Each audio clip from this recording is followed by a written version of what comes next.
ಜಿಟಿ mall ಅವಾಂತರ ರೈತ ಫಕೀರಪ್ಪ ಪಂಚೆ ಧರಿಸಿದ್ದಾರೆ ಎಂಬ ಕಾರಣಕ್ಕೆ ಮಾಲ್ ಒಳಗಡೆ ಪ್ರವೇಶ ನಿರಾಕರಿಸಿದ್ದ ಮಾಲ್ ಸಿಬ್ಬಂದಿ.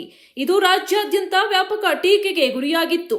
ಇಂದು ವಿಧಾನಸೌಧದಲ್ಲಿ ಸ್ಪೀಕರ್ ಯುಟಿ ಖಾದರ್ ಅವರನ್ನು ಭೇಟಿ ಮಾಡಿದ ಫಕೀರಪ್ಪ ಕುಟುಂಬ. ಈ ವೇಳೆ ಸ್ಪೀಕರ್ ಯುಟಿ ಖಾದರ್ ಅವರು ಫಕೀರಪ್ಪ ಅವರನ್ನು ಸನ್ಮಾನಿಸಿ ಗೌರವಿಸಿದ್ರು.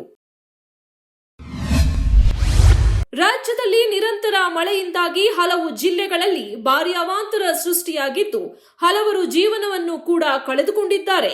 ಇದೀಗ ಮೈಸೂರಿನಲ್ಲಿ ನಿರಂತರ ಮಳೆಯಿಂದಾಗಿ ಒಲಿಂಪಿಯಾ ಚಿತ್ರಮಂದಿರದ ಹಿಂಬದಿ ಗೋಡೆ ಕುಸಿದು 4 ಗಂಭೀರವಾಗಿ ಗಾಯಗೊಂಡಿರುವ ಘಟನೆ ನಡೆದಿದೆ. ಇಂದಿನಿಂದ ಸಂಸತ್ತಿನ ಮುಂಗಾರು ಅಧಿವೇಶನ ಆರಂಭವಾಗಲಿದ್ದು ಆಗಸ್ಟ್ 12ರವರೆಗೆ ನಡೆಯಲಿರುವ ಈ ಅಧಿವೇಶನದಲ್ಲಿ ಇಂದು ಲೋಕಸಭೆಯಲ್ಲಿ ಮಧ್ಯಾಹ್ನ 1 ಗಂಟೆಗೆ ಹಾಗೂ ರಾಜ್ಯಸಭೆಯಲ್ಲಿ ಮಧ್ಯಾಹ್ನ 2 ಗಂಟೆಗೆ ದೇಶದ ಆರ್ಥಿಕ ಸಮೀಕ್ಷೆ ಮಂಡನೆಯಾಗಲಿದೆ. ರೋಹಿತ್ ಮತ್ತು ಕೊಹ್ಲಿ ವಿಶ್ವದರ್ಜೆಯ ಆಟಗಾರರು ಮತ್ತು ಯಾವುದೇ ತಂಡವು ಇವರಿಬ್ಬರನ್ನು ಆಡಲು ಬಯಸುತ್ತದೆ. ಟೀಂ ಇಂಡಿಯಾಗೆ ಈ ಇಬ್ಬರು ಅತ್ಯಂತ ಪ್ರಮುಖ ಆಟಗಾರರು.